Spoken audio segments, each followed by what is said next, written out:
মই এই কথাটোৱে ভাবিলোঁ যে সকলো বস্তুটো আমাৰ ওচৰত আছে, আমাৰ ওচৰতে আছে, তাৰ কাৰণে পইচাও নালাগে, একো নালাগে। বাট কি লাগে আমাক, সেইটো হ'ল আমাৰ নলেজ।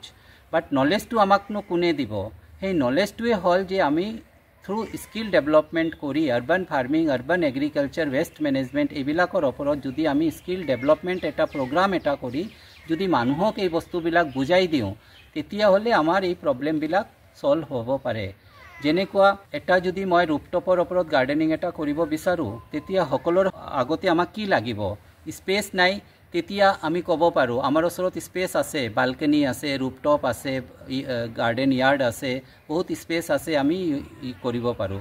ইয়াৰ বাহিৰেও যদি আমাৰ ওচৰত নাই, আমি কমিউনিটি লেভেলত, কমিউনিটি এটা আমাৰ কলনীৰ মানুহবিলাকে গোট খাই এটা প্লেচ এটা লৈ তাতে আমি কমিউনিটি গাৰ্ডেন এটা ডেভেলপ কৰিব পাৰোঁ।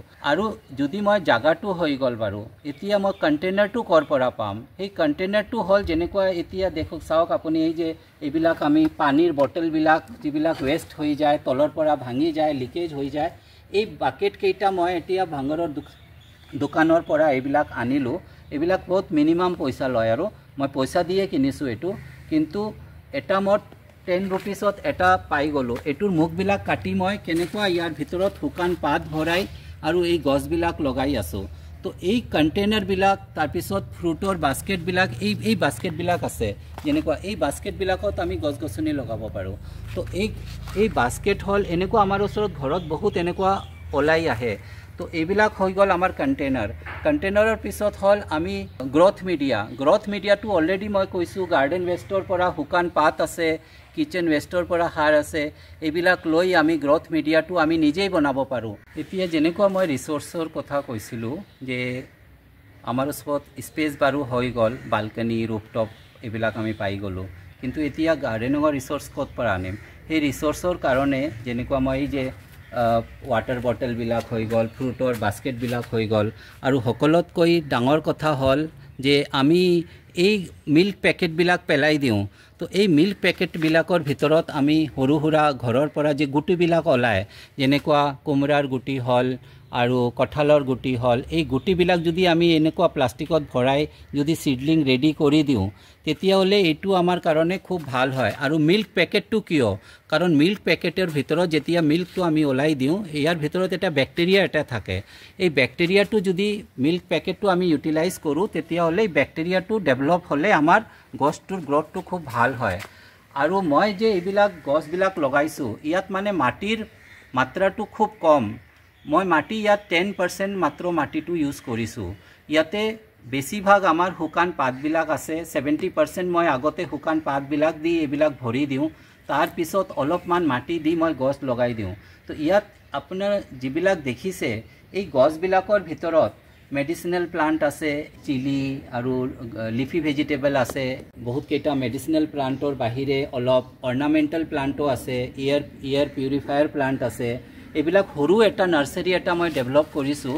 আৰু এনেকুৱা আগতো আৰু এটা ডাঙৰ এটা ইয়াতে মই এটা ৰিচোৰ্চ চেণ্টাৰ বনাম বুলি ভাবিছোঁ, য'ত মানে আমি এজ এ ট্ৰেডিশ্যনেল টেকনিকৰ লগত ইণ্ডিজিনিয়াছ টেকনিক যিটো আমি ঘৰত ইউজ কৰোঁ, ইয়াৰ বাহিৰে মডাৰ্ণ টেকনিকো ইয়াত মই দেখুৱাব বিচাৰিছোঁ যে কম স্পেচৰ ভিতৰত আমি কেনেকুৱা এটা ভাল এটা গাৰ্ডেন, ভাল এটা ফাৰ্মিং এটা কৰিব পাৰোঁ। ইয়াৰ বাহিৰে আমাৰ এই চেণ্টাৰ যিটো আমাৰ গ্ৰীণ ৰিচোৰ্চ চেণ্টাৰটো হ'ব, ইয়াত মানে আমি এইবিলাক এডুকেশ্যনটোও দিম। এতিয়া মই মানে এইখিনি গছবিলাকৰ কথা কৈছোঁ, আৰু ইয়াত যে মাটিটো, কাৰণ এইটো এটা অ'পেন ঘৰ এটা আছে, ইয়াত এভেইলেবল জাগা আছে, মাটি আছে, কিন্তু এই মাটিটো যদি আমি ভালদৰে ইউটিলাইজ নকৰোঁ, তেতিয়াহ'লেও নহ'ব। সেইকাৰণে মই ইয়াত চব গছবিলাকৰ কাৰণে কৰাৰ লগে লগে ইয়াত এটা ৰেইন ৱাটাৰ হাৰ্ভেষ্টিঙৰ ছিষ্টেম এটাও ডেভেলপ কৰিছোঁ। কাৰণ এই পানীটো, এই পূৰা ঘৰ, এই ঘৰটো হ'ল 2 কাঠা মাটিৰ যিমান বৰষুণৰ পানী আহে, এই বৰষুণৰ পানী অলপো পানী ৰ'দৰ ভিতৰত নাযায়। মোৰ এটাও ড্ৰেইনেজ ছিষ্টেম নালাটো আছে, কিন্তু নালাটো মই বাহিৰত ওলাই দিয়া নাই। তো এই পানীটো মাটিৰ ভিতৰতে থাকে। ইয়াৰ বাহিৰে ইয়াত যিবিলাক গছ লগোৱা হৈছে, এই গছবিলাক একদম সৰু প্লাণ্টৰ পৰা, হাৰ্বৰ পৰা লৈ একদম ডাঙৰ গছলৈকে ইয়াতে চব গছকেইটা, কিছুমান গছ আগৰ পৰা আছিল, কিছুমান গছ লগোৱা হৈছে। আৰু ইনিচিয়েল ষ্টেজ এতিয়া 4 মাহ হ'ল এইটো ডেভেলপ কৰাৰ কাৰণে সেইকাৰণে লাহে লাহে এইবিলাক ডেভেলপ কৰি কৰি এনেকুৱা হৈছে যে এই গাৰ্ডেনৰ ভিতৰত এভৰিডে যিবিলাক শুকান পাতবিলাক ওলায় এই শুকান পাতবিলাকৰ কাৰণে মই এনেকুৱা এটা চিষ্টেম এটা কৰি দিছোঁ যে যদি মই পাতবিলাক এনেকুৱা ৰাখি দিওঁ বহুত স্পেচ লয় সেইকাৰণে এইটো মাল্টি ইউটিলাইজ কৰিবৰ কাৰণে মই ইয়াতে এটা ৱায়াৰ মেছেদি এটা বক্স বনাই দিছোঁ এই ৱায়াৰ মেছৰ ভিতৰত মই শুকান পাতবিলাক ভৰাই দিওঁ আৰু এই শুকান পাতবিলাক যেতিয়া 2 মাহমান হৈ যায় তেতিয়াহ'লে এইটো কম্পোষ্টত কনভাৰ্ট হৈ যায় কিন্তু ইন দ্য মেইন টাইম যদি মই 2 মাহ এইটো কি ইউটিলাইজ কৰিম এই ইউটিলাইজ কৰিবৰ কাৰণে যদি ইয়াৰ ভিতৰত মই ৰঙা আলু বা এইবিলাক এনেকুৱা লগাই দিওঁ তেতিয়াহ'লে ৰঙা আলু বা কিবা লগালে কি হয় এই লতাবিলাক ওপৰত উঠি আহে আৰু আলুটো ভিতৰত গ্ৰ' হৈ যায় আৰু ৰঙা আলুটো গ্ৰ' হ'বৰ কাৰণে 2 মান to 3 মান 2 মাহৰ পৰা 3 মাহ সময় লাগে এই 2 মাহৰ পৰা 3 মাহৰ ভিতৰত আমাৰ শুকান পাতবিলাক